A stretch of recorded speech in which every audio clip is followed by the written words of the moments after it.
All right, we are live. If you guys are watching on the replay, welcome. We are going to do some live sourcing today, learning about how to actually build a Replen tracker. Basically, the goal of this is to be able to buy products over and over again, or at least to have certain types of items that we buy over and over again. So what I'm going to do is I'm going to take you guys through how I would go about starting to build a Replen tracker.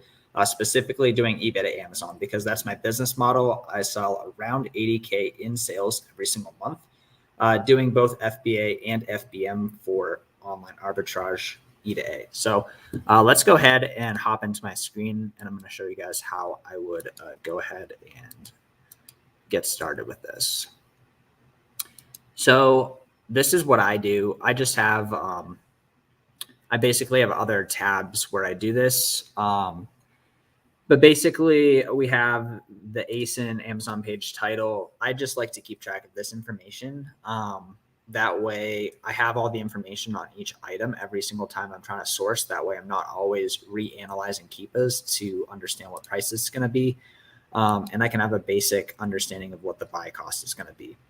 So when we find something that's good, we're going to put this in here. We can also put the eBay link here.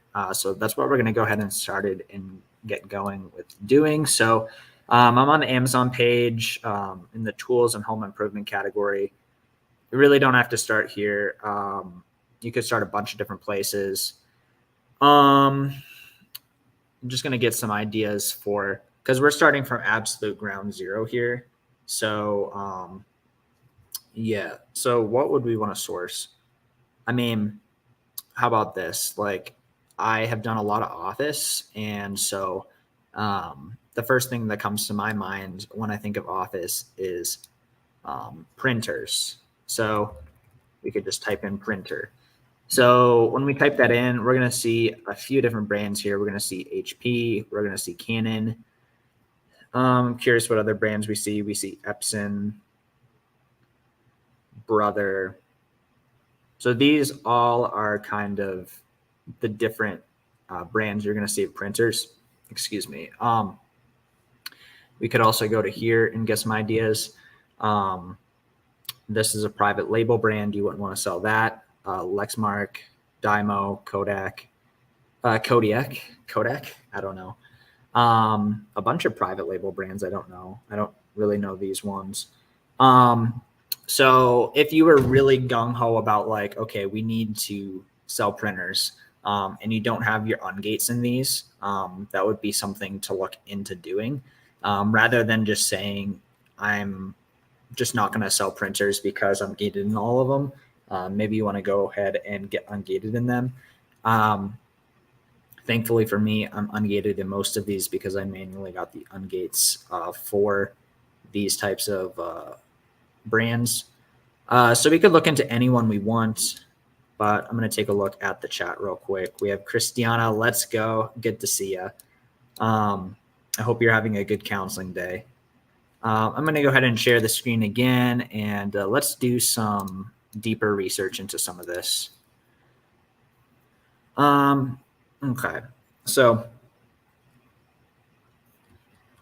we can go with whatever we want. But let's just try, specifically do HP. So we could just toggle that. And so when we click that, we have lists upon lists upon lists of different printers here. And so me specifically, I do like the higher priced items in general, but we also want it to be a slightly smaller item in most cases. So like something like this, we're probably going to click into it, and it's probably going to be like 40 pounds. And so that just makes it riskier when it comes to like actually fulfilling it to the customer. Yeah, so it's like 55 pounds. So like I like the price here, but it's just easier to pull off if it's going to be a cheaper item. So like some of these really big printers aren't the best, but maybe something like this could be better because this is probably more like 15 pounds.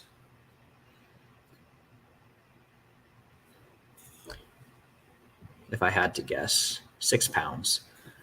This one is restricted. So we already talked about how you could pick a category, you could pick a type of thing, you could look at the brands.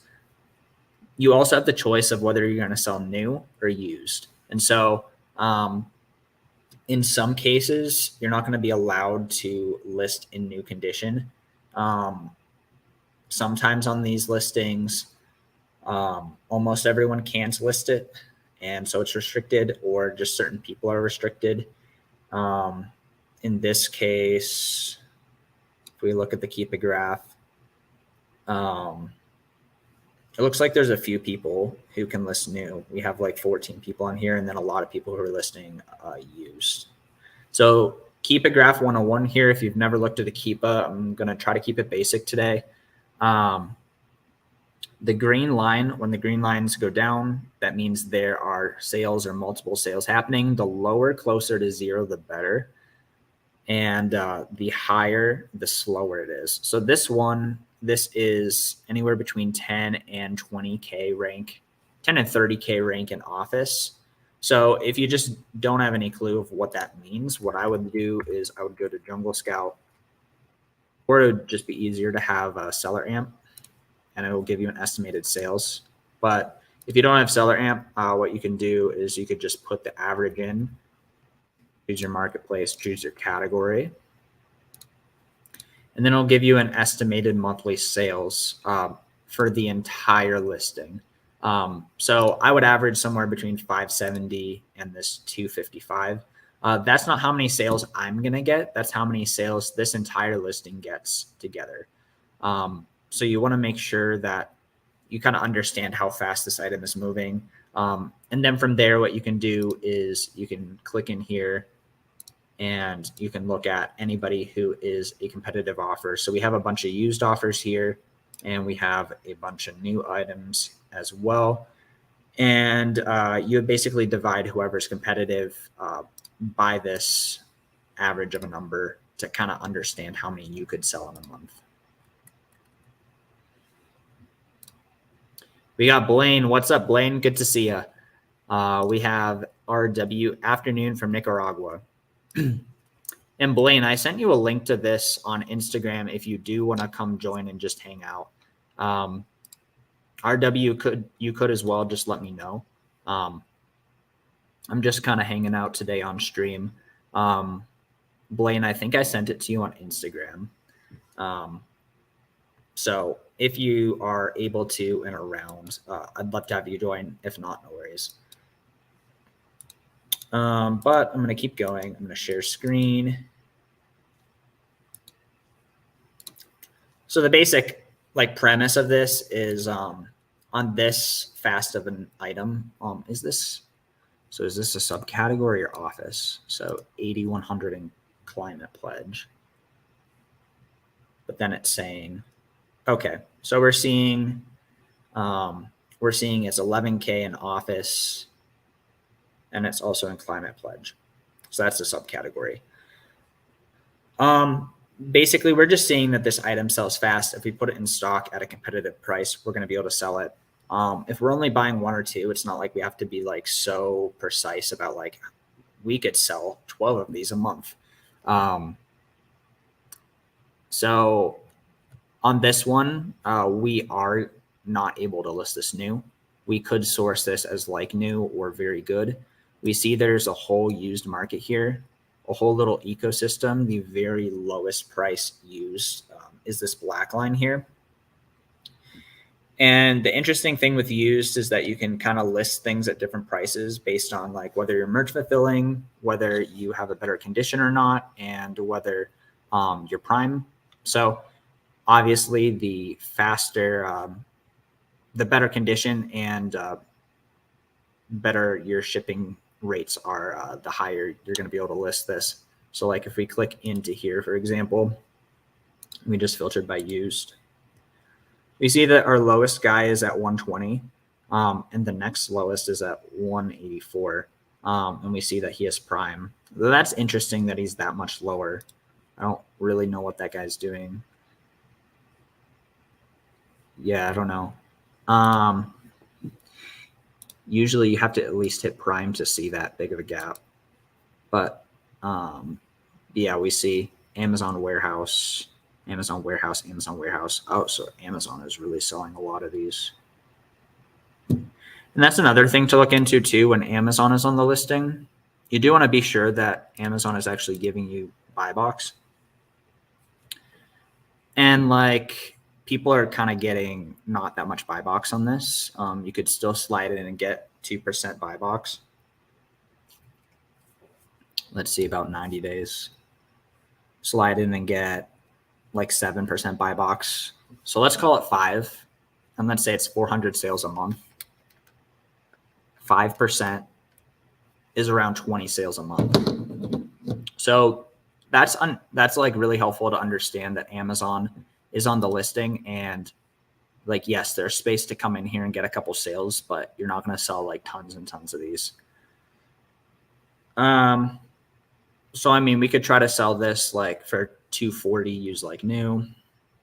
So basically anytime you're trying to get an item profitably, you want to understand what price you're willing to pay for it and what price you're going to sell it for. So let's say we were able to find this and sell this as like new, 40% ROI on this. I would probably go for higher ROI on this, honestly, but just for the sake of the video, we're going to give it a shot. If we could sell for 240, we would need to buy for 146 and make $56 profit. So we're going to go ahead and search eBay. You can do that from RevSeller, or you can do that from SellerAmp, like that. And I just filter new because we're basically looking for a new one, a use like new. It could be open box. So we're going to go ahead and sort by lowest first.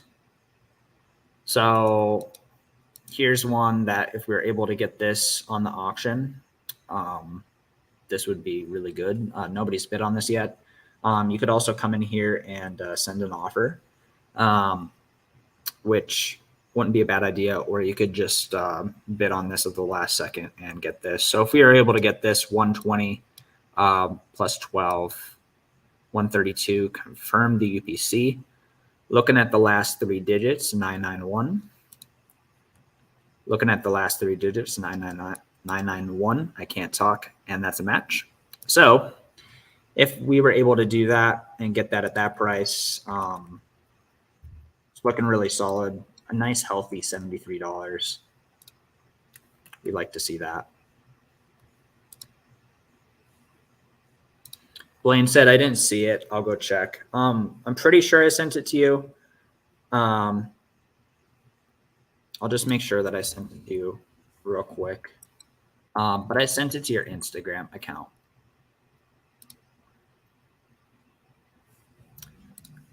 So yeah, if you want to join, go for it. If not, no worries, but I'd love to have you. Oh yeah, you're right here. What up, Blaine? What's up? Can you hear me? What's that? Can you hear me? I can. You doing some listing? I'm just getting rid of stuff in the basement. Yeah. Liquidation. Yes. Yeah. It's important stuff. There's too much stuff here. Still. You know, I bought like a bunch of shelves. Try and get more space, you know, vertically. So I'm just working on that. Working on all the, you know, being away, having all these packages on the shelf. I'll be going through those, shipping them to Amazon. Yeah. Yeah. I had a lot of packages when I got back. Mm-hmm. It was a little overwhelming. Yeah. Well, I saw the video you just did, the episode 3. You know, you're doing well with the merchant fulfilled. Getting some products out. Good ROIs. I've been trying to keep the ROI really good, but yeah, merch fulfilled has been, I didn't realize how much work it was going to be, but like, it's also exciting to like buy something like Monday, have it here on Thursday, and then sell it over the weekend. Like that's awesome. Yeah. Quick money. Either that or it doesn't sell for a long time and you end up sending it to FBA, but yeah, or you end up with a lot of stuff in your basement. Yeah. Dude, so Blaine, I got back I made the biggest purchase I'd ever made right before the trip. I spent $6,300 on, it was a lot of 26 items. They were like 245 each. Wow. And I received them and they were the wrong UPC. And he sent them to me in 7 different boxes. So the QR code for the return only gave me 1 label. That was a freaking like nightmare. That was so annoying. Yeah. That's a lot of items. Big purchase to do with that quantity of high priced items. Yeah.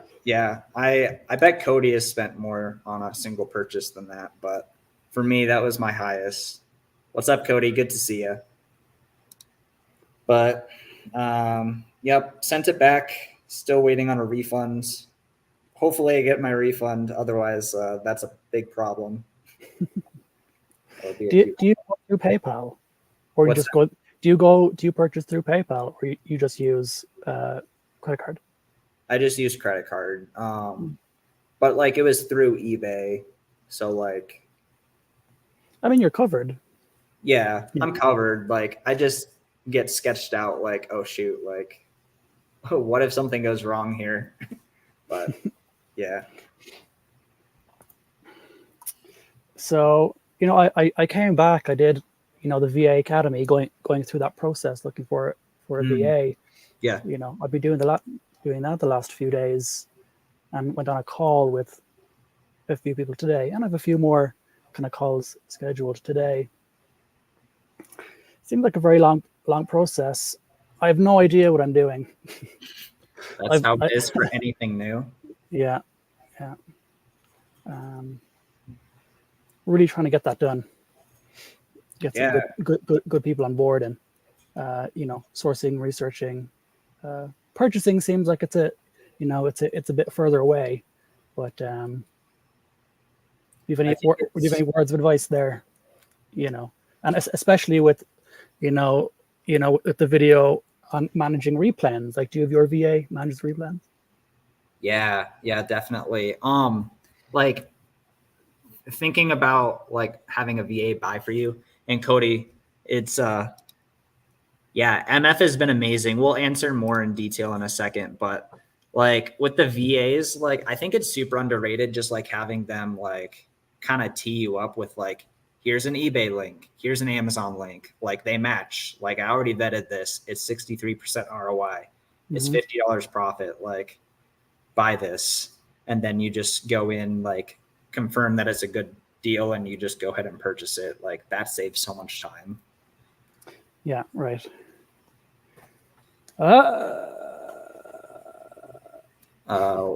What's your all's goal for Q4? I'm curious. I have a tower of items that's coming down. That's funny. For me, I'd say my goal is to like July and August have been absolutely amazing profit wise. So July and August were 80K in sales each month, and my margin is massive. Like it was 19K profit and 20K profit after cashback. So 19 and then 20K in August. And it looks like this month is going to be around the same as well. So like, that's a huge jump up from where I was before. So like, honestly, if I can keep that like going through Q4, like that's a big deal for me, because like that's life-changing money in my opinion. I'm curious your goals, Cody. Like, are you doing a ton of MF, or I don't know how you're gonna like structure things. Oh, and Blaine, what's your goals? I don't know yet. It's almost Q4. We have 8 days. 8 days. I wondered if I should leave, hiring VAs until after Q4, just because it'll be a lot to manage. I'm not going to do that because I feel like it would just delay things a little too much. So I don't know. I've never gone through a Christmas period where I've only had to do FBA. Yeah. So it'll be a lot of purchasing that I need to do over, the next 2 months.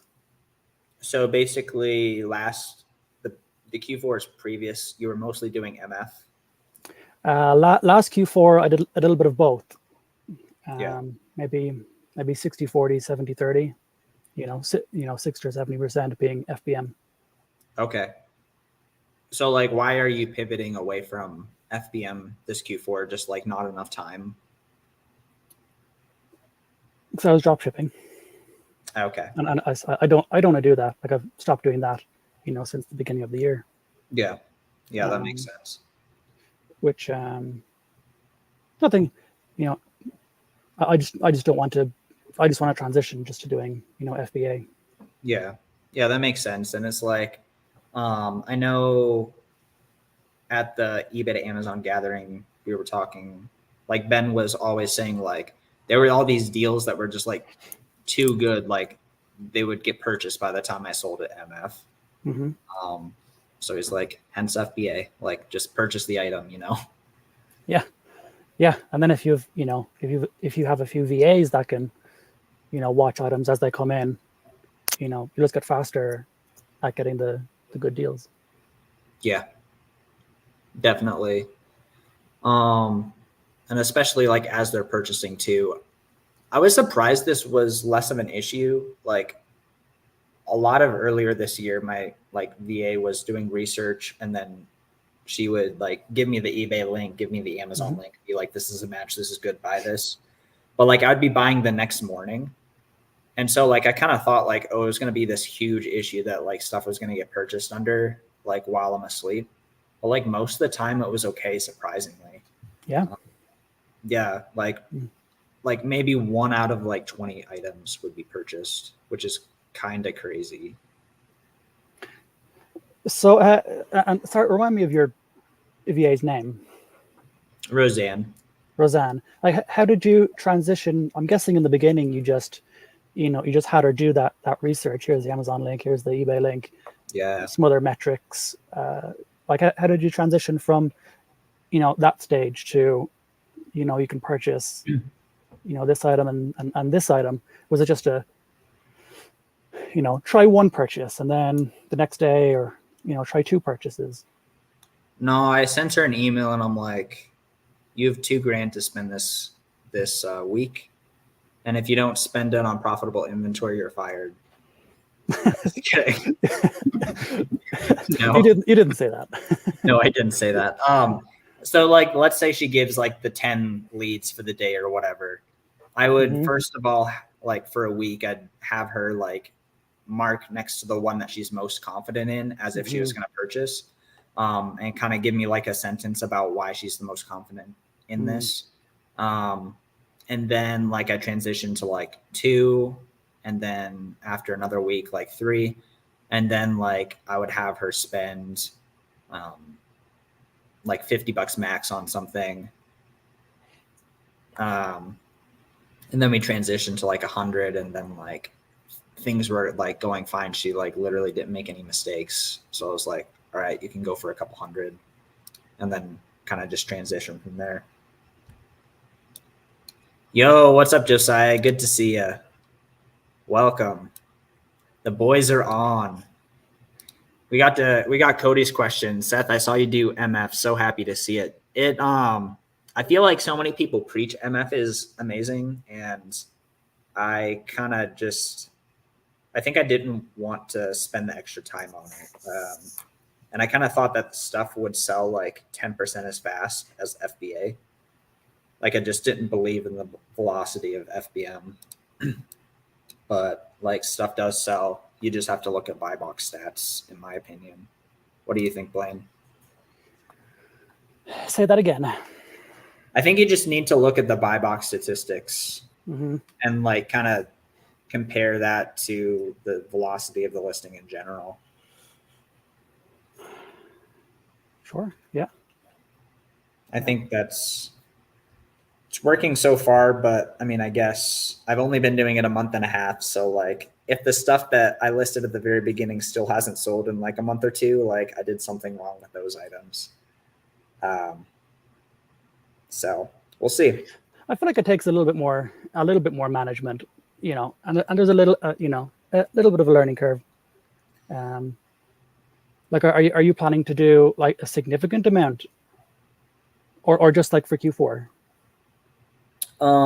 It might just be for Q4. I'm probably gonna reevaluate after Christmas and see like, do I care this much to like put all this effort into it?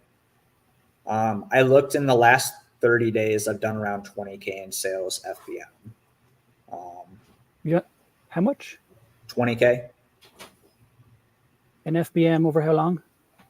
30 days. That's good, isn't it? Is that better than expected? I thought that sounds really good. I feel like that's good. Yeah. I think the majority of my inventory is still at FBA. But like, I just listed a bunch today, so I'm looking forward to see how that sells. But yeah, I don't know if I'm gonna like continue through Q4. I don't know. I might get to a point like you, Blaine, and be like, nah, I don't want to do this with FBM. We'll see. It has its place. Like, I guess if there was the best time to do it during the year, it would be Q4. Yeah. Things just can fly so quickly. Yeah. Josiah says I'll try and hop on a few minutes. Cool. I'll be looking. I was just going to message him and see. Get on. No, but you bring your son on too if you want to. He's probably around. I know Josiah was saying that like most afternoons he just plays trucks with his kid because work's too easy. He doesn't need to work all day.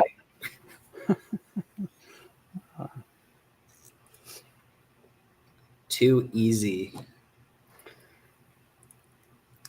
So what's your process? Back to the video you were starting with. Like what's the process for how the Replen sheet is managed? Like are you looking at it at all? Is it that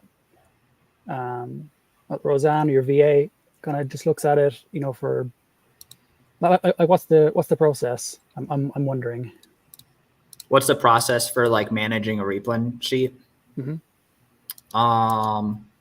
I think so like, let's say we were adding this printer to the Replen tracker. We would just like, oops, probably put it over there. We would just, well, okay, this isn't my normal settings. They're like a lot bigger than this, but I would just basically train her to be like, okay, just like put the ACE in here, the Amazon page here, the title here. Put the eBay link here so that we can be checking on this all the time. And so, like anytime we want to restock this, we can just click this and be like, oh, here's one that we haven't looked at yet. Like maybe we need to look into that. I mean, most of this stuff is pretty straightforward. Like she'll just do the research and look and be like, okay, this item, it's more complicated if it's used, but this was just the example. So like if we were to sell these like new, we'd just say the going rate is 240 or 270 or whatever. We would just say 240 and then we would put the like 40% price in. That way we kind of have a gauge for like what we should be paying for this. Yeah. So like when she's looking for new items, she could literally just be doing all of her research. She could go down to like I would tell her like you should be looking at the compare with similar items. You should be looking at different models of the HP Office Jet. So probably when we type this in, there's probably going to be different model numbers. So like there's this, I mean, this is going to be like freaking big, but like there's all these different model numbers. And so you could literally have him or her just take a look at all these, add all the information to the Replen tracker.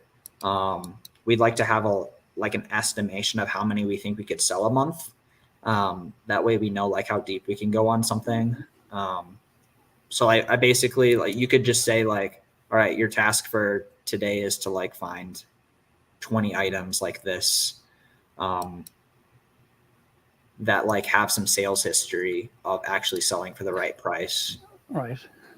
So like this one, it has like some okay sales history. I mean, this is just kind of a dumb example because like it's used like new. But like if you hit the solds and like there's hardly anything at the right price, like it's probably not something you want on your tracker, in my opinion. That's how I go about it. But whatever system you have for like finding new items, you could just kind of tell them how to do it and have them add stuff. And I find that to be saving a lot of time because it's just like several hours of them looking around and like, oh, like this is an interesting idea. Yeah. I mean, I don't even use a Replen sheet. Well, what do you use to keep track of your ideas? Your brain? I don't have a good system. I do have a lead sheet. Okay. You know, for new products, but is it stuff that you've already purchased, and so you're like, okay, we need to like know what our buy cost is? I have a separate purchase sheet for those things that are actually purchased, but I have a lead sheet that I don't use for every product that I'm looking at. If it's a good enough product to FB, to FBA, I'll put it in this lead sheet. But I don't use the data, that's in there for finding any future products. And then, I'll have the purchase sheet for any purchases. Yeah. And then, like items will sell, in the store. I'll have a look at them. I'll see which ones I can go back and I can find. But that's as systemized as it is right now, just for me. But that's not going to work for, if you have a VA or, I mean, actually, like weird as it sounds, like probably my VA's favorite way of restocking items is just looking at what just sold and being like, yep, let's go get that. So yeah, if you give her like user permissions to your Amazon account. Is that okay to do? I mean, it's been okay for the last year and a half. Just give them user permissions. Don't like give them your password. Okay. Yeah.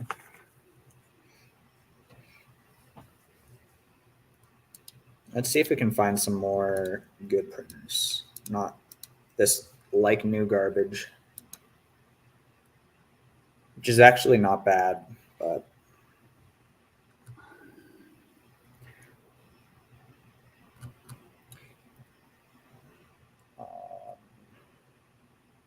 some of these printers are just way too big, which is a problem. Because it's like if it's a big printer and it's $70, by the time an eBay seller ships it, it's going to be like $25. So that's why I like the high ASP. Do you do printers, Blame? I haven't had good luck in new printers, that are still, manufactured, even if they're at I mean, you really have to get above $200, $200 or $300. You can get some really, really good, older ones. Yeah. And new, I don't know. I mean, there are some more professional printers, that I went after, that'll print on, bigger sizes. Like those can go for like really good money, like close to $1,000 or more. Yeah. Where's our get wrecked? Get wrecked. All right. They don't like this one. I guess. Yeah, this is kind of a weird one. I mean, or we could just go and take a look at some calculators, but love calculators. Love calculators. Oh, here we go. Here's an expensive one. If you don't have a calculator story, you don't even sell. Exactly. Blame bought my calculator that I was liquidating on eBay. That was funny. And like, I knew it didn't work. I sold it for parts. And I messaged him. I'm like, you sure you want this? I think I did. He's like, nope. It's exactly what I want. I want those broken calculators. Send them to me. As many as you have. Yeah. Yeah. Yeah, that's another way you can make money too, is just like, what is it? If you know how to like fix, like do easy fix on certain items, you can just do that.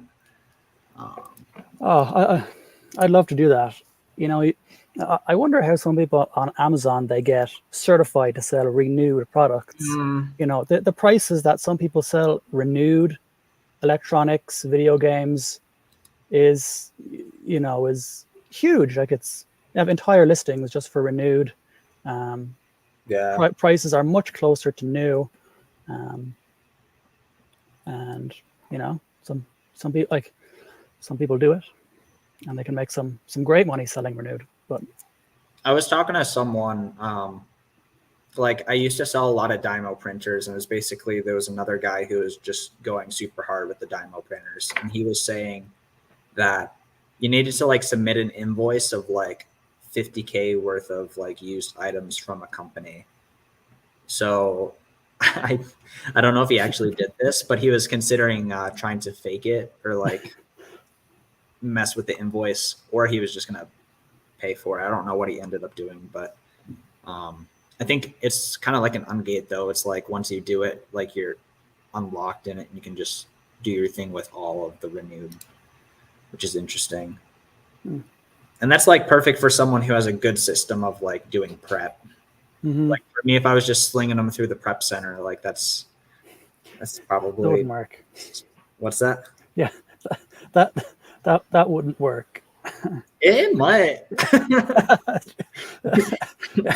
If you're okay with a 32% rate. Yeah.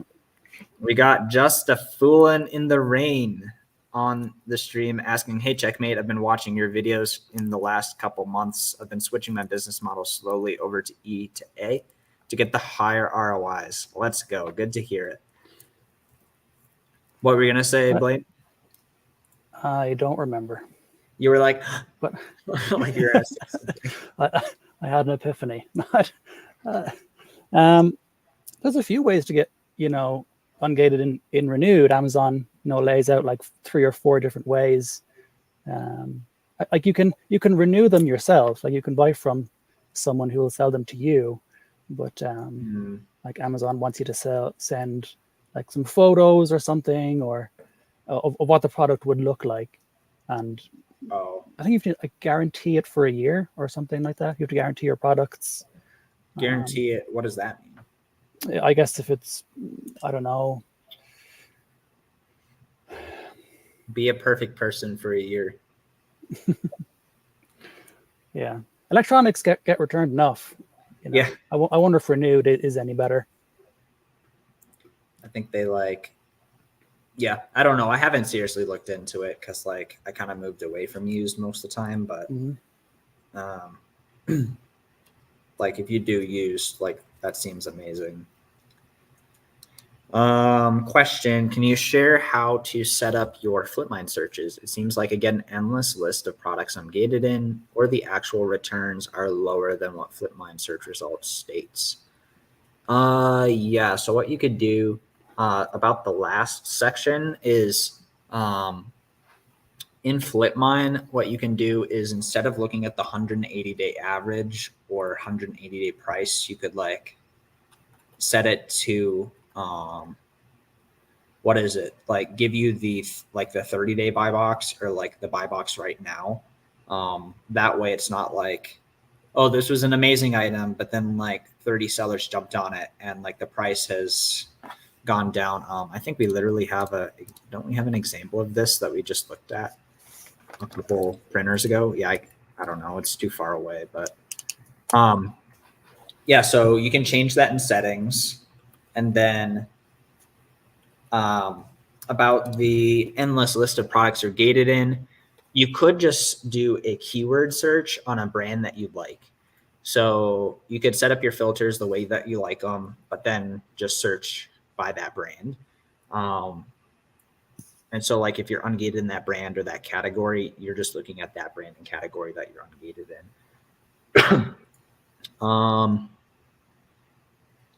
Yeah, and then also,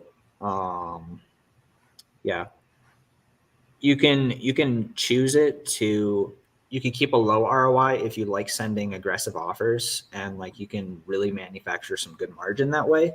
Or you could just set like a ridiculously high ROI and just be really picky with what you look at. I don't think there's a right way to do it. What are your thoughts, Blaine? Well, I was going to ask, like, what percentage of kind of items are you making an offer on, and like, do you have a more set criteria for items you won't make an offer on, and just purchase straight away?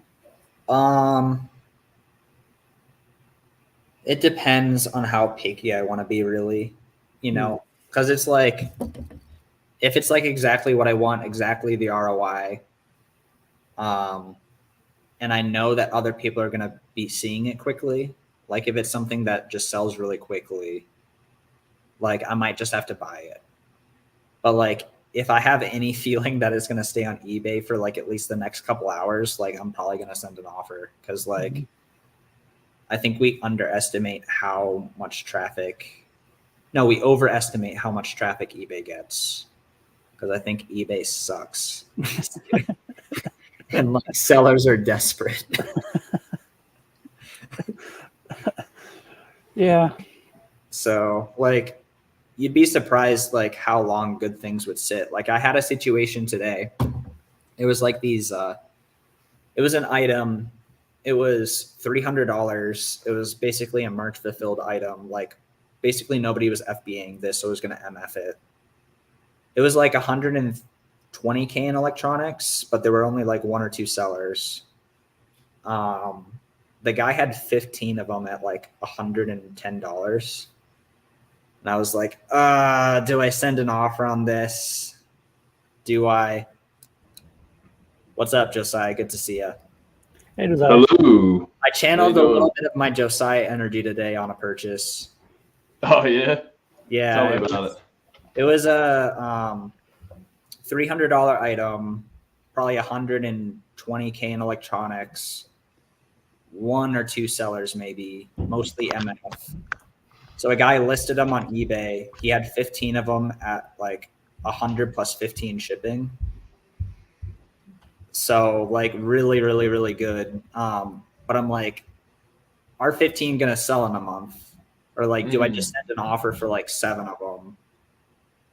But it was like already such good ROI that I'm like, I kind of went back and forth. I sent the offer. I let it sit for like a half hour, and I'm like, nah, this is gonna get snatched. So I bought all of them. Let's go. So it was a $1,600 purchase. Hopefully it goes better than our $6,300 purchase recently. But did you already receive that you bought like 2 of them the other day, Josiah? Like one was a lot, and then you bought like 7 of the other one. Did you receive those yet? So the lot, the guy canceled the order. Okay. And then the other ones I purchased, the seller wouldn't ship to Alaska, so they're headed to my prep center. Okay. And I think at least there were 2 purchases with that. At least one of them has shipped already. Okay. So yeah, that'll be an interesting one. It's like a situation where there's like a product key basically, where like, is it going to work? I hope so. Did you receive any yet? No, not yet. We'll see though.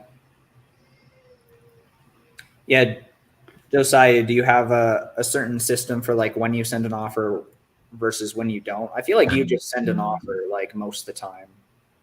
You're just like not picky, or you're kind of picky. Yeah, if it's quantity 1 and they have the make an offer spot, I always send an offer. If it's quantity 1 and they don't have make an offer, then I usually won't bother messaging them. I kind of do the same if it's like up to maybe 3 units. But if it's more than 3 units, I always ask for a bulk discount. And I try to target stuff that has, bigger quantities. So yeah, unless it sounded like you were just talking about one where you thought it wouldn't last. Yeah, so you like sent the guy a message and you didn't get a response real quickly, so you went ahead and bought it. That happens now and then. Like I think I had that the other day. There was something similar. Some eBay sellers are really responsive though. Yeah. And so even for those, yeah, I kind of do like what you tried. I'll send them a message and I'll keep the tab open. If I don't hear back in like, 15, 20, 30 minutes, then I'll be like, okay, I'm gonna go ahead and buy and lock this price in because this is a good deal as it is. Yeah. I tried to get like a gauge for how active this eBay seller was. I went to his store. I saw what else he had listed. Oh, your dog wants to get out. This is my puppy. Oh. Yes, you were looking at the rest of his store and stuff. Yeah, so he had like 2 items listed, and I looked at his sold listeds, and he sold like another of the same brand that I was looking at, and like a used motorcycle. Oh, like that's it. So it's just like really like inactive here and there seller. So it was like he's not going to respond quick. Did you buy the motorcycle also? Yeah, for $5,300. And he shipped it to me in a padded flat rate envelope. Oh no. It's broken. And the padded flat rate was wrapped in newspaper, and listed as first class rate. Yep. And then poly mailed. Yeah. Oh man. Sorry if I'm a little distracted. I'm trying to buy something right now. Oh, you're good. Yeah. I do sometimes do that. I'll go onto the seller's store and have a look. Well, what kind of other products are they selling? You can, and sometimes if I'm ambitious, I'll take, they'll have some items that they've previously sold. You can take the title, you can put it into the research tab on eBay, and you can see how much they've accepted offers for. But the same item. The same item or others, just to gauge, like you can see, interesting. Like the seller always takes the best offer. Seems to frequently take a 20%, kind of best offer. You can kind of see that it gets mixed up if some items are bought for full price, but sometimes you just want to see that there's active, like they'll accept an offer depending on what it is. Maybe there's just a higher quantity of items. But I'll do that. Sometimes I see that some eBay sellers, they sell really cheap items, baseball cards for $1 plus shipping. Yeah, and then they have a 20% off 2+ items. That's fun. But then they'll have a $200 item or a $300 item that they will not budge one bit for an offer that's $50 less. They'll care more to sell a full price item for $1, and they'll ship it no problem. But they won't accept a good offer on a thing they'll make a lot of money from. Yeah, I know that lane.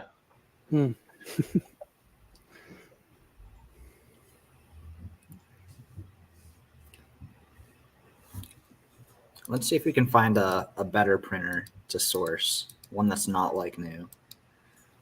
Question for you guys while you're looking at that, Seth.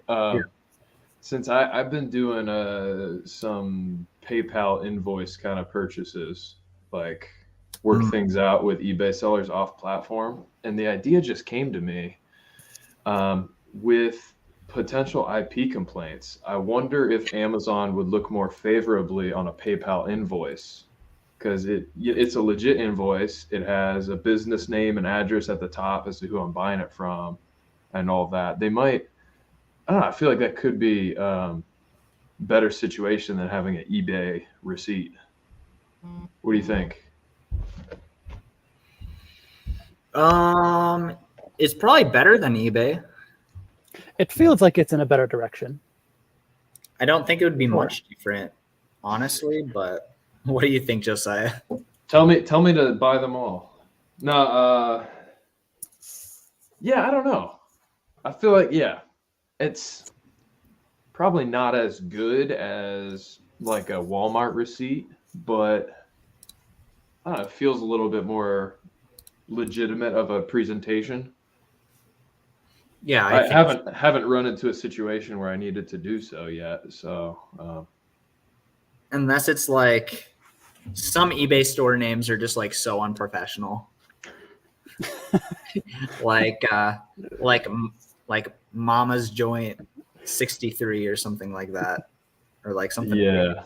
I got one recently. It was like I love my mom or something. Yeah, and then some random characters at the end. Probably because there's 170 different I love my mom sellers. Right.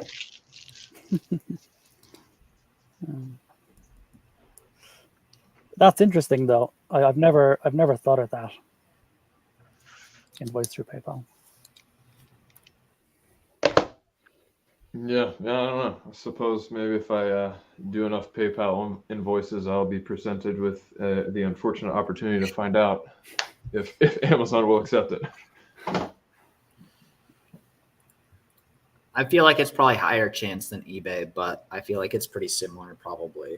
That's interesting though. I mean, definitely get better pricing to mitigate the losses, but So, what do you think that they're like? How are they gauging whether an invoice is valid or not? Yeah, I guess that's what it comes down to. What are they looking for? I don't know. I know they don't like eBay. Been told that.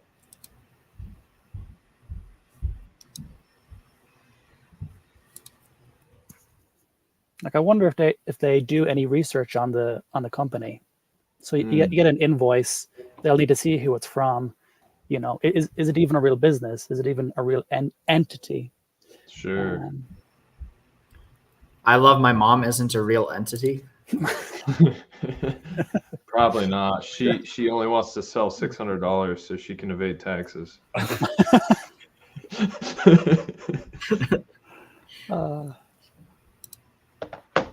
Some people.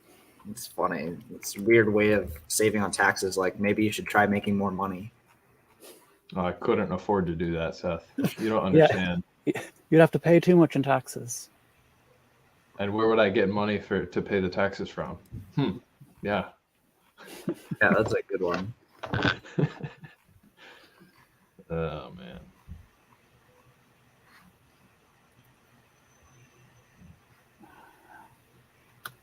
Oh, so slow.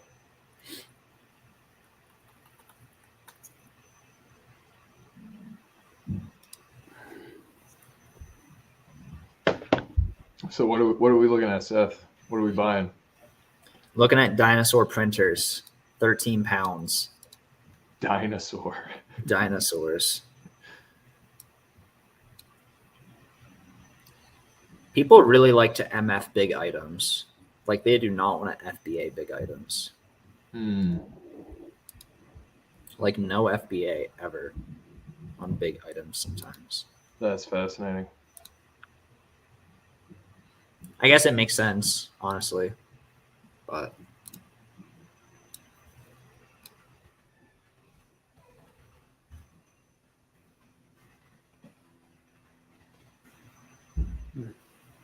whoa, do we have something here? That's what I thought about some big items. It can be a hassle to ship them into FBA. What if they stay there for, a good amount of time? But I have a bunch of cash registers I have that I'm about to ship in. Yeah. Oh, wow. Mm-hmm.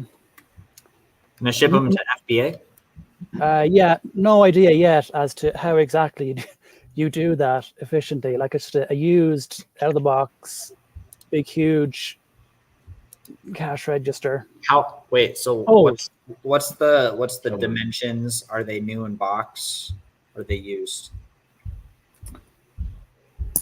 Used. I don't have any new. Not these ones.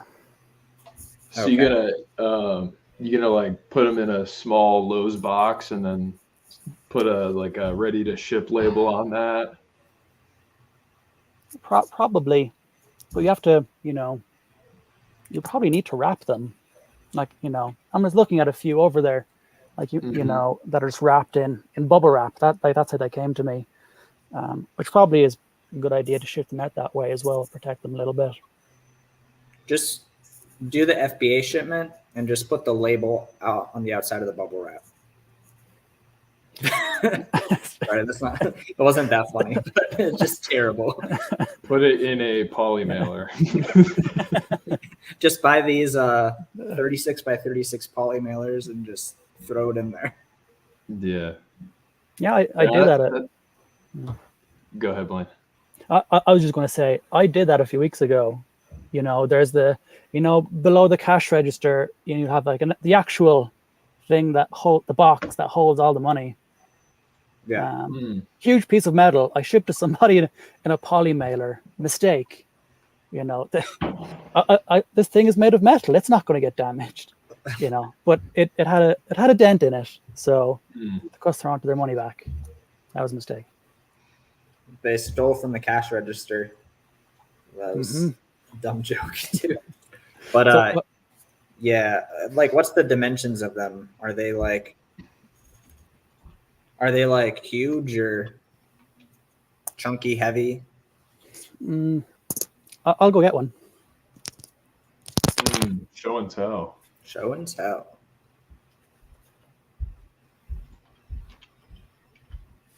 Shipping used big items is very time consuming.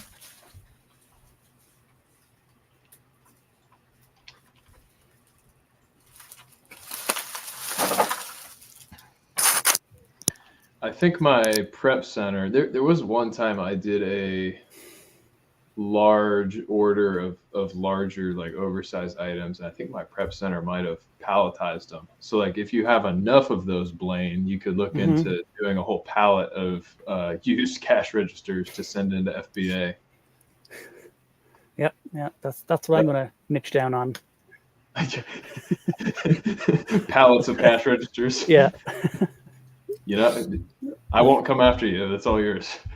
I did pretty much buy a pallet of cash registers for parts because I love for parts products.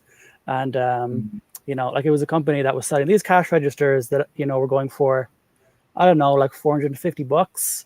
And this person was selling them for like 20 something, like $25 shipped.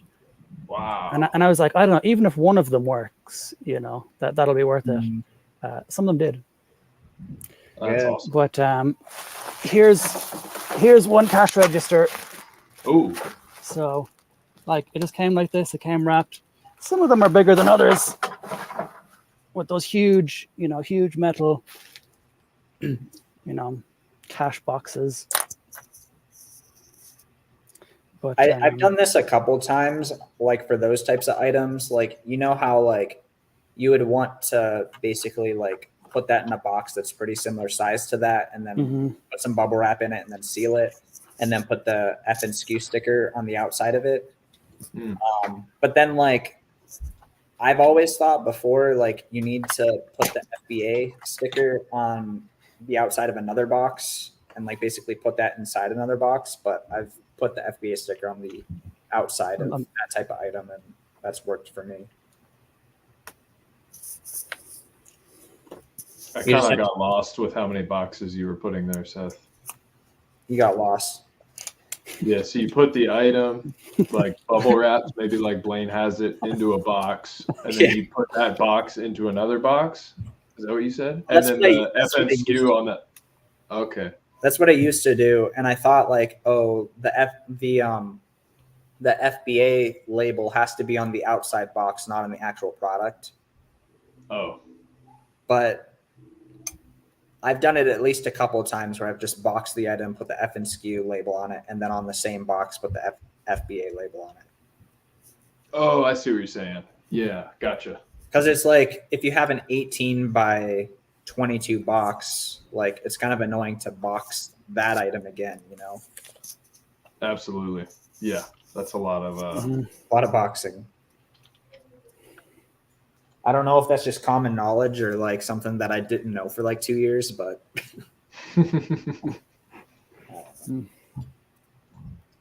so I'd probably do that for each one.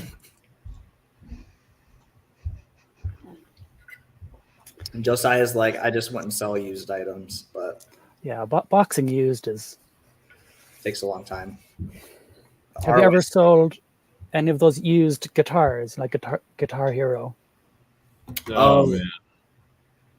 I think I did one time back in my eBay days, and I'm like, I got it from the bins. It was like $5. I'm like, it'll be fine, but it was such a pain to ship. It was like the hardest $14 I've ever made. Oh yeah.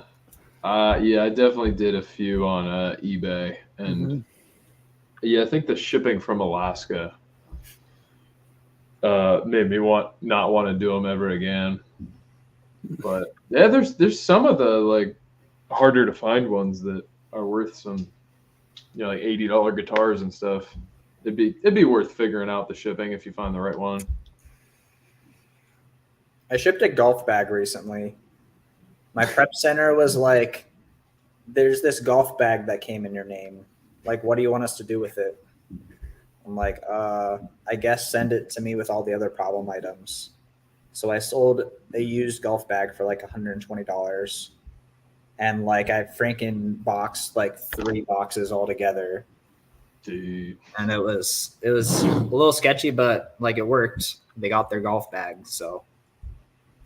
So you never ordered a golf bag, but one showed up with your name on it? Okay.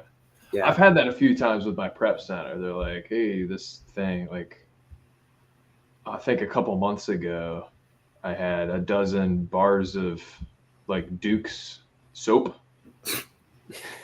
What on earth? I was like, okay. Is there an ASIN? There was. Yeah, I found the ASIN and I sold them for like $12 each or something. Because my buy cost was $0, I might have profited $1 each. Wow. Infinite ROI. Oh yeah.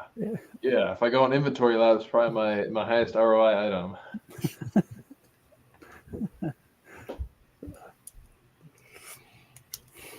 I feel like the ROI is worth it in your case, though, Blaine. Like you got those all for like $25. Like, you just got to do those calculations. Like, is this worth my time? Is this worth the profit? I'm gonna have to box all these, but $25. And the cash registers they're really just big calculators. So there's another calculator story. Exactly. So Blaine feels very comfortable doing this. That's your niche. Yeah. Blaine, what percentage of your store would you say are calculators? Oh,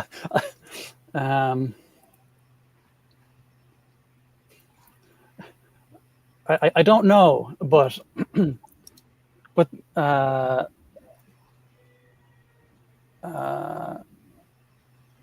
my most recent sold product 22 minutes ago was a calculator. So we love to see it. But other than that, I don't sell them too frequently. Does anyone ever ask you, like, what do you sell? And you're like, I don't know. I need to pull up my storefront and seller amp and storefront stock myself to be like, what do I even sell? I don't know. Like, I think my top category is electronics. I think that's all I know. I got to find an item that I'm on and then storefront stock myself. That's good. That's good. I would be the same. Like electronics and electronics or things you can use with electronics, like video games or that you can use with electronics. Definitely. Let's see. I'm looking at my storefront. Electronics, 137 items. Office products, 58 items. Tools, 39. Books, 39. Home and kitchen, 28. Sports and outdoors, 20. How do you see that? You just go to an item that you're selling. Yeah. And go on Seller Amp, scroll down to your name, and then click into your store. I don't use Seller Amp. You don't have Seller Amp? No. So you're legit. you can't really do that. Oh, okay. Yeah. your storefront stock. I can do that for you, Josiah, though. I'll pull it up. I won't put it on screen, obviously, but I bet Rev Seller has something similar. You think so? I don't know. I've never seen it on Rev Seller, but or maybe Keepa. That's what I'm thinking of. You can go under. Oh yeah, Keepa does. Yeah. Go to the different storefronts on Keepa. Yeah. That tab I accidentally open sometimes and then immediately close because there's too many numbers. I'm like, yeah, that's kind of gross. Too many numbers. Oh yeah, found it. Yeah, Keepa's got it. Yeah, I'm mostly electronics. It tells you the different categories. Yeah, it tells you the brands too. That's sweet. Yeah, SellerAmp does too. I want to see how it looks on Keepa compared. How do you get to that page, Josiah, from Keepa? You go, I went to the offers tab under data, and then I clicked on my store name, and then it opens up the seller overview. Now, let me get there. I just got to be very conscious to not share screen. But yeah, my top brand is. You get it? No, I didn't get it. Okay, that's too bad. Let's see here. Of course I did that. Forgot how to actually do the thing. So you go to Offers tab, you click the storefront. Mm-hmm. That's right there. Oh, show on Amazon. Oh, but then you click the name, not show on Amazon. Yeah, click the name. Storefront. Yep. Seller metrics. Oh, and you scroll down and you see the categories. I see. Yep. Nice. Oh, interesting. On Keepa, it tells the average sales rank per category, which is crazy. That's so interesting. So you could click into someone's store and be like, yep, they sell like all slow items, or like, oh, they sell all fast moving items. Very interesting.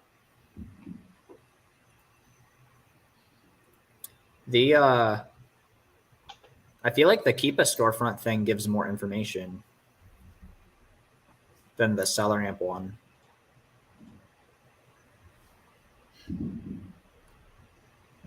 I've always figured that I was mostly in electronics and household, so it's cool to see the data that backs that up. Maybe I do know what I sell. Right. Electronic household items. Yeah. And then just electronics. Blaine's just like 93% office. Subcategory calculators. Yeah. Is there? No, there's not a category for just calculators, is there? I don't know. Let's pull up the TI-84. Let's see. Oh, come on! Don't give away. Everybody knows my secret ASIN. Are those profitable? What's that? TI-84s are profitable? What? I hardly ever find them new though, but check out. I'm not going to show what this item is. This was a return I got back from Amazon. It's in a large poly bag, and then in a paper bag that says Nespresso. And I was like, "Oh, somebody sent me an espresso machine." Wow. No, it's like a used toothbrush. Used bag like of, new. Yeah, bag of garbage. Oh, Josiah, Blaine, I think there are here. I can just here. Let me just close the tabs that are our storefronts, and then share screen. You can see that, like, here's TI-84s. You can see that there are technically subcategories: graphing office calculators, math materials, but it's in the office products. Graphing calculators. Oh, that's an intense category. Can I just like click into this and be like, I want to just look at graphing office calculators? Maybe we can do a Keepa product. Oh, interesting. like we could do specific searches for subcategories. I don't know how excited to be about that or not, but how do I do that? I do this so much. Category. Okay, subcategory. Graphing office calculators. I won't do it though. I need to have some filters.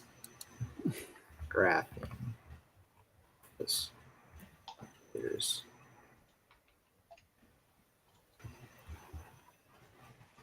I can't spell. So are these all the graphing calculators? Oh yeah. Blaine feels right at home. Yep.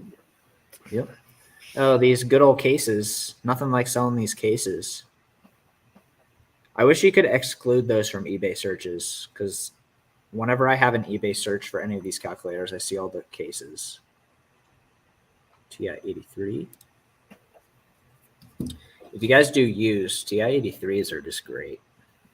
Just very consistent, $30 to $40.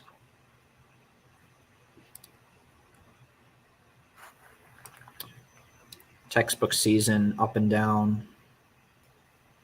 Not much in price. Graphing office calculators. How is this also number 3? That's not how it works.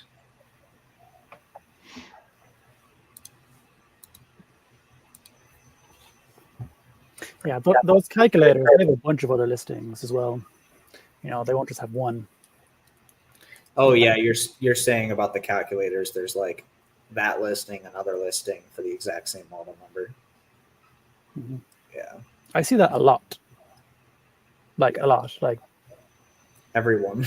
Like 50% of products have like a second or third listing. So you can basically just go as deep as you want. Most cases. Not all cases, but some cases. Oh yeah, we should. I remember we were looking at that printer,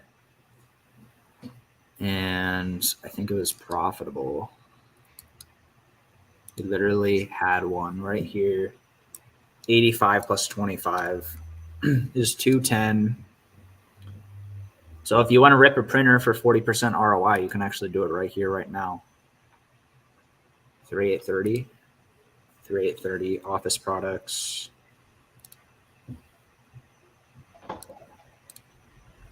No prime sellers. No prime. Yeah, we like that. Oh yeah, this is what we were talking about. It's FBM.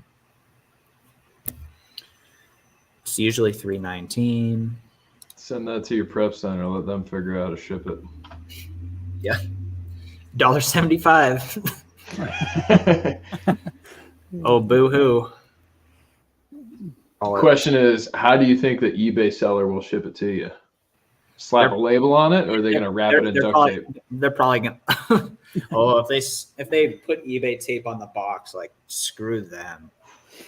That is so annoying when they do that. Like, seal the box shut with eBay tape. Like, what are you, stupid? Like, that is so dumb. Like, just like, let's put the seal of approval on this, that this is not new and this is not legitimate. That's how you get those return customers on eBay. Yep. 99% positive feedback. He should know better. Just be like, screw it, I don't really care. Like, if they want to accept my $105 offer, I'll do it.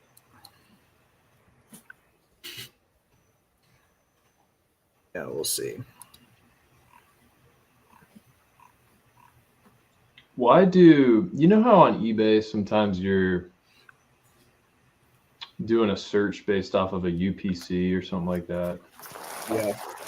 And some sellers, their stuff doesn't show up in the search results at all. Oh yeah.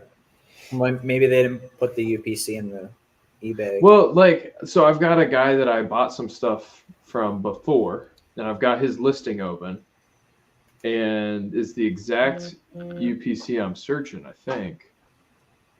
Oh, no, it's not. He added an extra 0 to the front of the UPC. That's why. Send him a 30% less offer. Well, yeah. I mean, regardless, that's SOP. If they I have purchased. UPC. Okay, so how many would you buy? It's a electronic. What rank? 50,000. Okay. I bought 25 units as a test order. There's still FC transfer, and I've sold 4 in the last yesterday and today. He's got like 60 more available. Should I buy them all? What's the ROI? How many sellers on this thing? ROI is 75%, Seth. We like that. $150 sell price. So we're talking good money.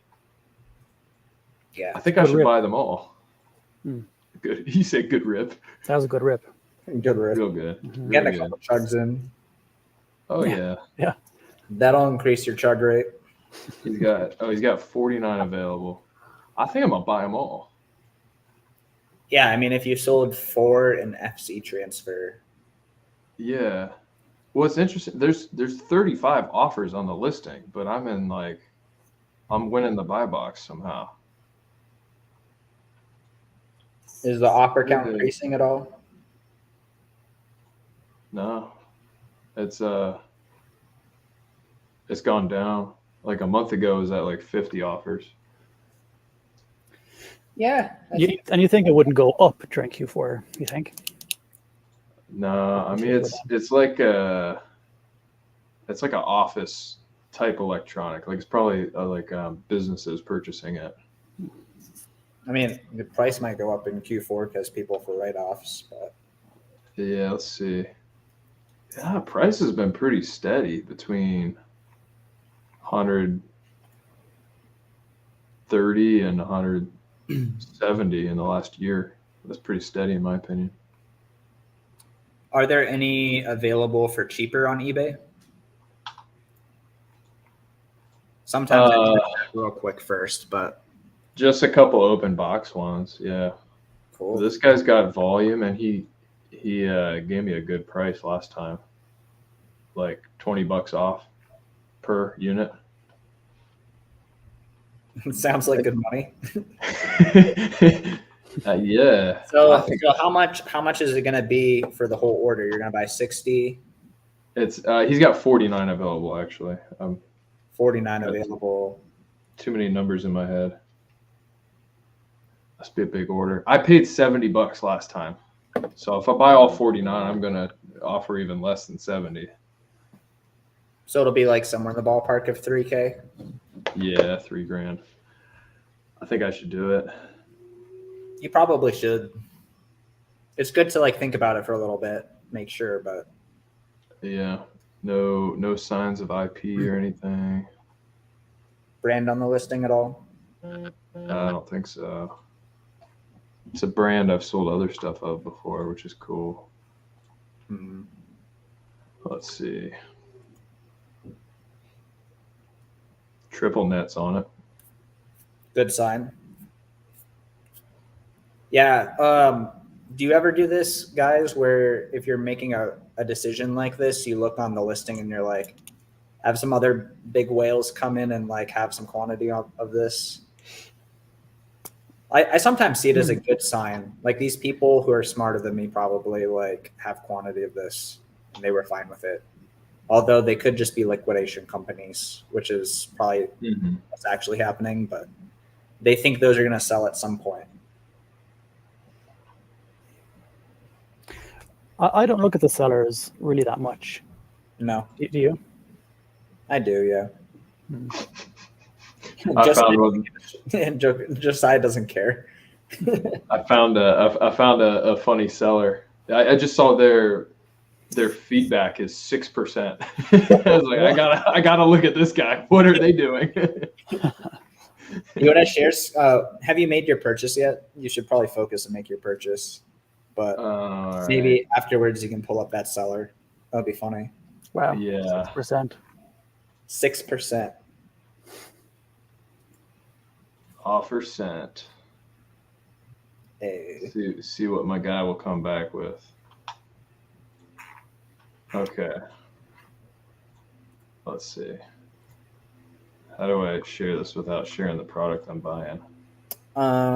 Make sure the tab is closed, or just leave it up and don't share your screen. Or you could send me the storefront and I'll share screen. Okay, here we go. I figured it out.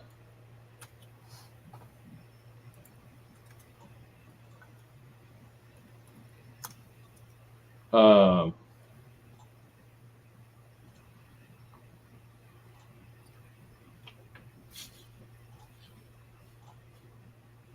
here we go.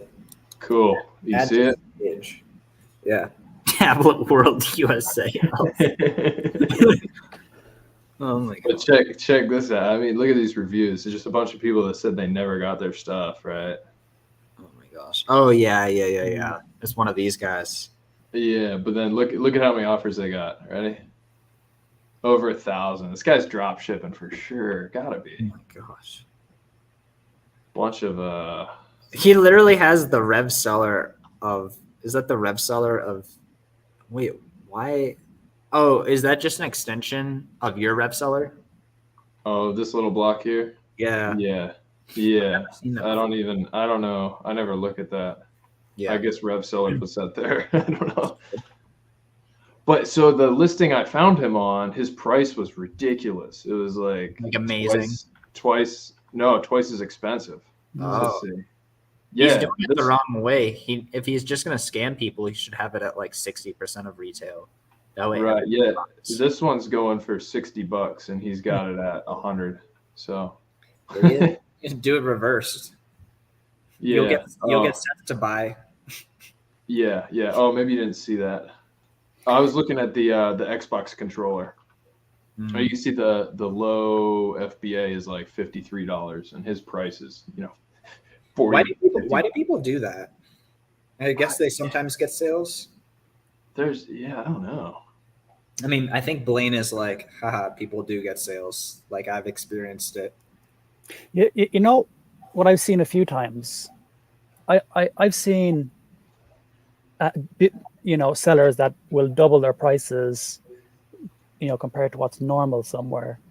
I've seen people open up an Amazon store and sell in Canada items that aren't available in Canada, that they can like they'll FBM the product in Canada for twice the price. Someone buys it, they have a 2-week shipping time.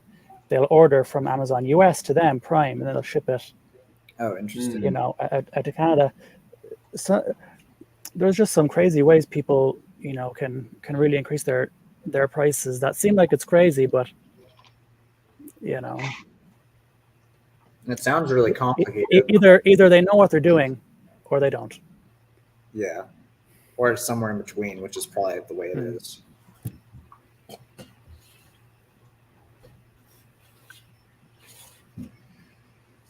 There's so many angles. Everybody's got their little niche, Yeah.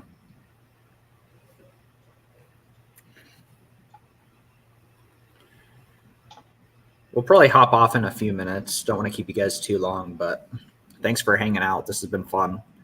Josiah, has the guy accepted yet? Oh, no, I don't think so. His listing price is $88.50. He sold them to me for $70 last time. So I asked for 65. I feel like he'll go for it. He's a bit more. Yeah, I bought 25 last time. I'm trying to buy 49 this time. So like twice as many. Yeah. But he's got a big store. He's like, I must be like Tech Liquidations or something, because he's got 62,000 items sold. Oh my gosh. Yeah, it's a lot.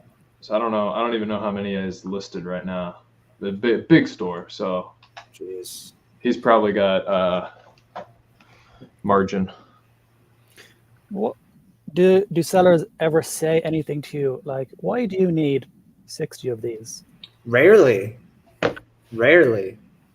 Sometimes, and I usually say I'm purchasing them for some clients for a project we're working on. It is for clients. Yep. Or I have some clients that are looking for these projects, these products, and I'm purchasing for them, which is basically what we're doing, you know. Yeah. Our clients happen to shop Amazon only, so.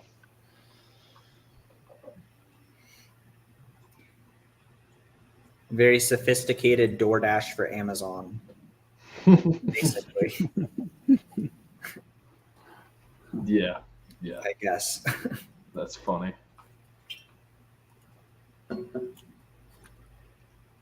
My sales while we were in Oklahoma were terrible. I don't know how your guys were. Mine were like, I had like 4 or 5 days in a row of, I don't know, like a third or a quarter of what I usually sell. Here's my sales this month. See, there's like a little dip there, like last couple days. Just see, my little dip was a little bit longer. But we're back. Okay. Pretty good for DoorDash. Yeah. Did 90K in sales. DoorDash in the last few days. Yep. The key is when the person you're delivering to. Never mind. That's crime. How often do you guys reprice? Because I'd say I had that dip, right? And then I think it was yesterday morning, I repriced a bunch of stuff in Be Cool, and my sales went right back up, and back to like $5,000 a day or whatever, yesterday and today. And so I know that I don't reprice often enough. Do you guys do that regularly? Or I know, Seth, you have Roseanne doing it pretty often, right? I wake up at 6 a.m. in the morning. I sit cross-legged on my chair with my coffee, and I reprice for 3 hours a morning. Is that before or after your nicotine gum? During. Oh, okay. Yep. Yeah, I have Roseanne do it. She usually does it on Wednesdays. Okay, so once a week. Yep. And then I've been every couple of weeks, I'll just take my entire store, select all, minus 20%. No, I'm serious. I actually do that. Do you really? Like, I try to I deselect like the fast, like the stuff that actually is gonna that's way too low. Okay. But to just clear out stuff, I'm buying stuff at good enough margin. So I usually do that. If I know Roseanne's gonna reprice on Wednesday, I do that on Tuesday. Do that all Tuesday, and then have her reprice back to normal. That's what I do. So that's a thing on Be Cool. You can select everything and say reduce minimums by 20%. Yep. And so it doesn't even it usually doesn't even go all the way down. But if my minimum was wrong anyways, and it was $6 off, I'll take that sale all day for sure. Mm-hmm. Basically, you select all, and then there's a bulk tool up in the top center. Yeah. You can change the minimum. Okay.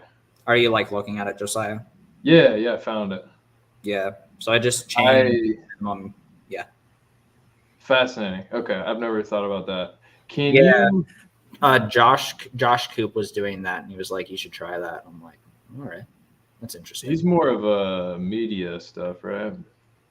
He's half and half now, probably. Okay. Yeah.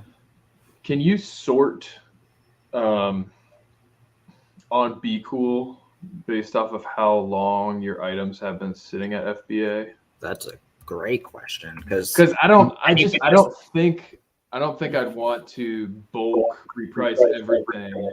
Yeah.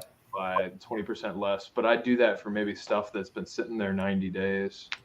something like that. Well, okay, so I'm in Be Cool. I sorted by FBA. There is a column for date created, so you could click that and it would you could sort by oldest first or newest first. Okay. That would be when you first created that SKU though, right? Yeah, that's a problem. As opposed to how long that inventory under that SKU's been sitting there.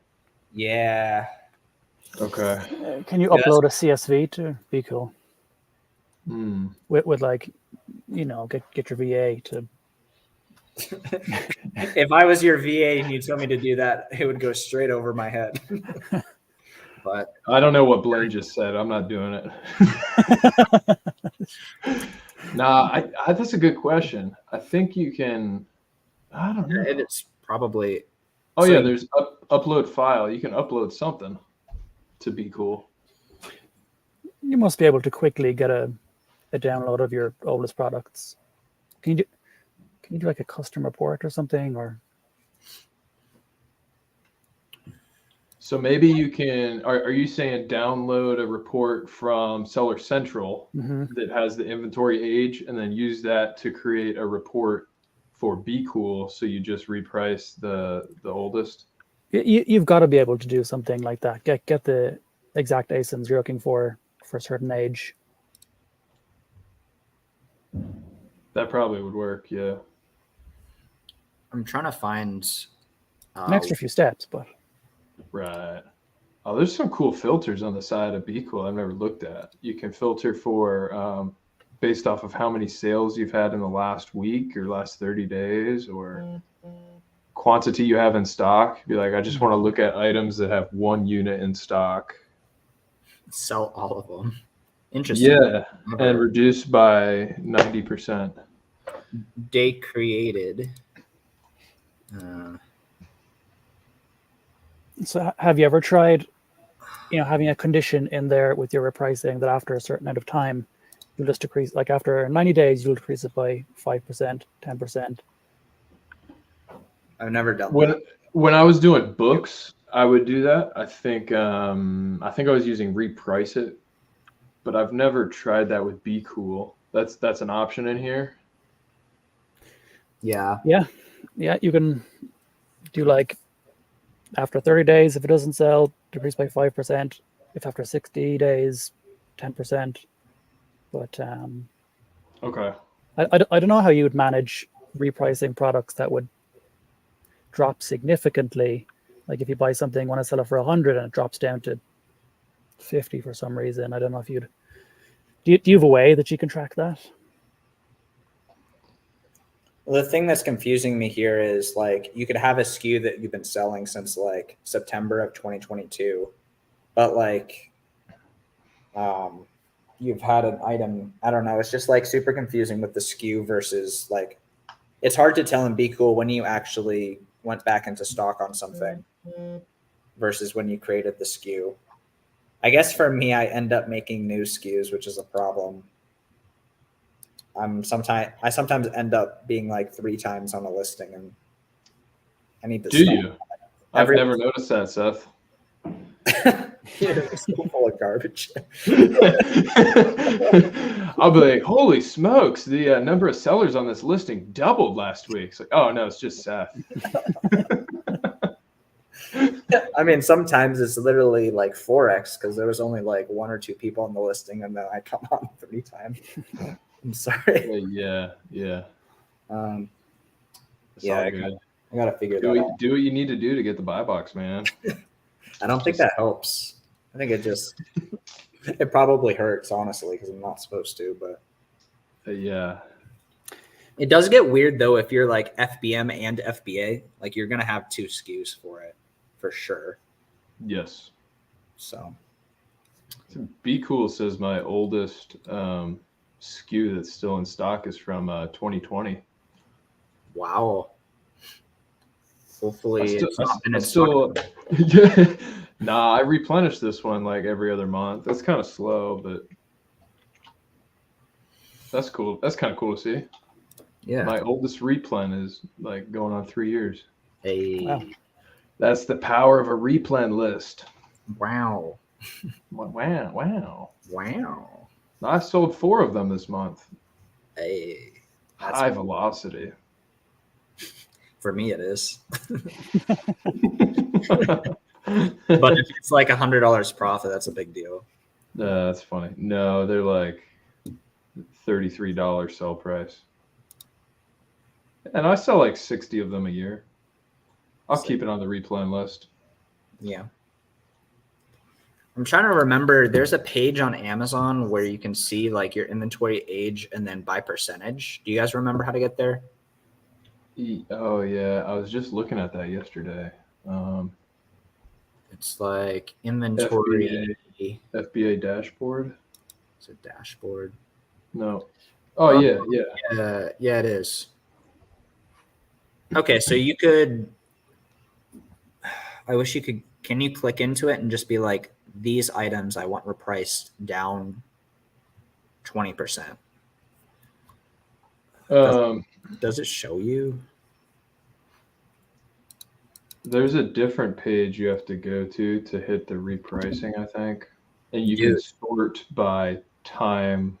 For inventory. Age of the inventory. Yeah, so I'll do that every now and then. I'll look at like, do I have anything that's been there like close to a year, and then I'll either remove it or just like slash the price. But I'm doing pretty good right now. 99% of my inventory has been there less than 180 days. So. Dude, nice. Good. That's a big deal. I think. Yeah, I'm happy with that. I think I'm actually in a similar boat. I'm like 98%. Wait, no, I'm 96%. I'm really proud of that. Yeah, I'm happy with that. Honestly. Oh, you can click reduce if you're looking at that age chart, reduce estimated, and then that'll take you to a new page, and you can sort by inventory age, and then from there decide what to do. And so when I do that, then I just I manually reprice them. I like grab the ASIN and throw it into Be Cool and all that. So a little more hands-on, I guess. Yeah. Well, I guess what you could do is just if you have your list of all your active FBA offers in Be Cool, and then you also have this page open, you could just search all those ASINs and then just manually reprice down 30%. Instead of just click in and be like, oh, the price went down. Oh, so okay, yeah. Take those ASINs into Be Cool and group then together. Click the check mark, whatever, bulk them. Yeah. I might try that. I'm gonna try that. I mean, not today, obviously. I don't feel like repricing. Nobody ever feels like repricing. I hate repricing. Yeah, not on a Friday, Seth. Not on a Friday. A crime. Man. Oh, we were talking about listing riskier items where the brand is on the listing on a Friday. So I listed some of those over the weekend. They just went in stock like a couple hours ago. So. Okay. Merchant fulfilled? Yeah, MF. I don't think they're that risky. It's just one I haven't sold before. Why do you think it's risky? It's the brand on the listing, only the brand on the listing. But it's a brand that we've sold before. So. Yeah. Okay. We'll see. I actually know there's one other guy on the listing. But yeah. Josiah's like, it's not risky. That sounds pretty safe, Seth. Fine. You're fine. Nah, yeah. Some of those, I think it's like the smaller brands where they don't have too big a profile on Amazon. They maybe only have a few listings. They're generally the only seller. Those can be hard to feel out because you look at the history and it's like IP Alert's not going to have data on this because nobody's ever tried to sell this. Yeah. And so, yeah. But, you know, some of those work out well. I've got a couple of replens where it's just me and the brand on the listing, and the brand has never messed with me, and I've been on there for years. You just got to make sure you have space for an IP complaint if you're going to test something out like that. Because it is risky. It happens sometimes. But they're good listings, that's for sure. Juicy. Juicy.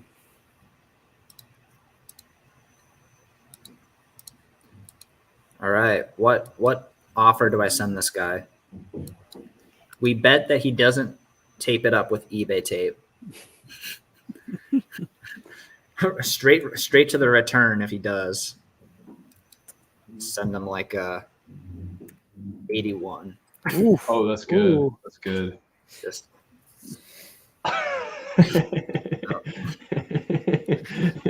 Dude, that's harsh. I'm just kidding. Probably not.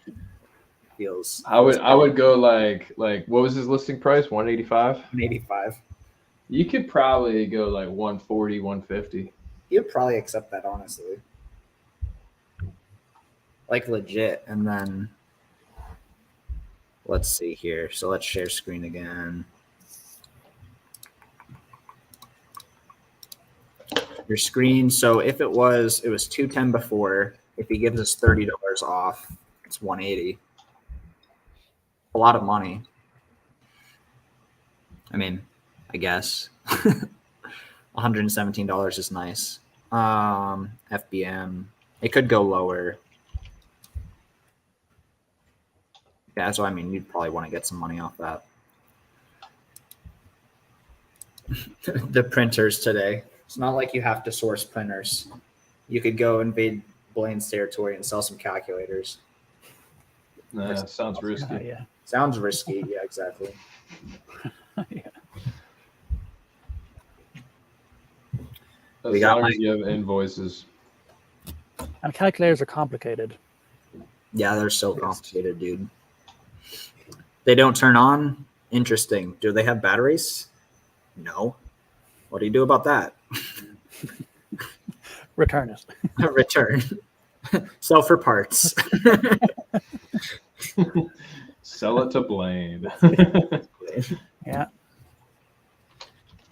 I think and you can also do interesting stuff too, like if like a printer doesn't have cords, you can buy the cords and put it with it. I'm getting sunned on. But yeah, you can there's so many different ways you can piece things together and make some good money. You can buy cash registers for parts. Yeah, I've literally thought about just printing out a little instruction sheet for every item that's used, so that customers know if this needs batteries. Just so you know, this is where they go. Press the on button. You know, if it doesn't work, you did something wrong. Go back to step one. You had a lower return rate. Yeah, That's funny. Make it look all official. Mm. But it's like Blaine's calculator shop. Yeah. Blaine's calculator repair and services. Yes. LLC. S corp. 100% of profits go to charity. 100% of profits go to me. My wife's name is Charity. That's a good one. That's funny. Dude, I don't know why my cat does this, but it just like wants to sleep on my papers.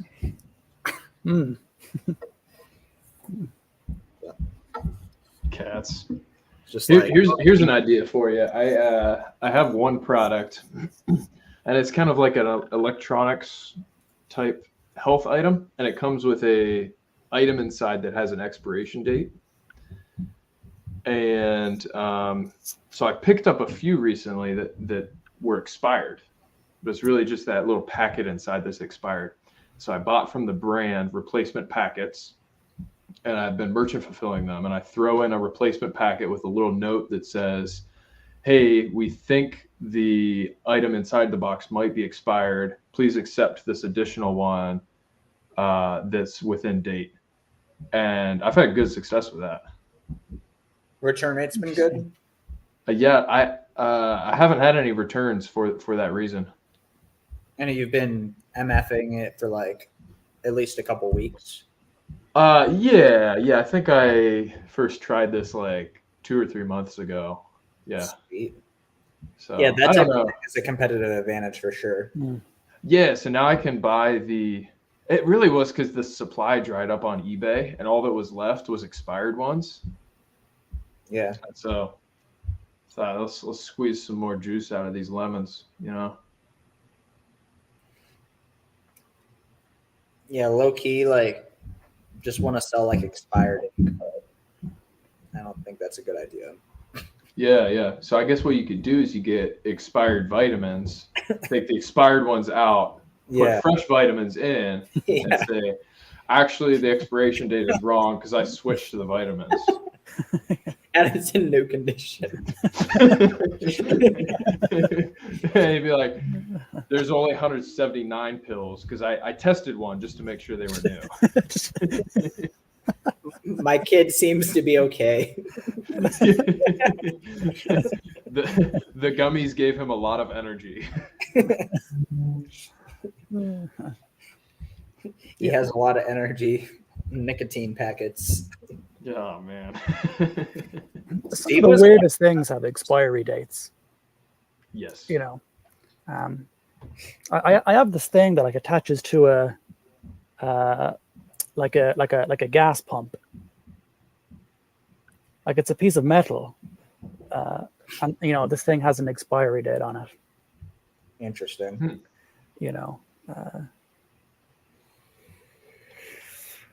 Some of the strangest things. Yeah, I don't know why that would have an expiration date, but is it does fuel somehow go through it? Is it like a pipe? Yep. Okay. So I bet the seals become like brittle or something, and there's some sort of government regulation on that. Probably regulation. The part doesn't fail and you have gas leaking. Just FBM it, it'll be fine. Yeah, you've got a label printer. It's not hard to change expiration dates. Why spend that money when you can just use a permanent marker? Oh, that's true. Yeah, that would be great for your return rate. Yeah, that would work. Just put a ready to ship sticker over it. And... Yeah, that's what I'll say. On a piece of paper. Don't worry, it'll work. Trust me. Don't worry, it's fine. I sell on Amazon. Yeah, it's fine. Well, anyways, guys, we've been on almost 2 hours. This has been fun. I want to make sure you guys get some work done today, although Josiah doesn't need to do any more work. He just made a big enough purchase to feed a village for but it was good. No offer accepted. I might have to work all weekend. Oh. Destitute. You're going to be destitute if he doesn't accept this offer. Yeah, I feel like he'll go for 70 if we have to. Yeah. But yeah, all right. Thank you for coming on. This was fun. Maybe we'll do it again next Friday if you guys are up for it. But hope you guys have a great week. Okay. See you guys. Peace. Thanks, Seth.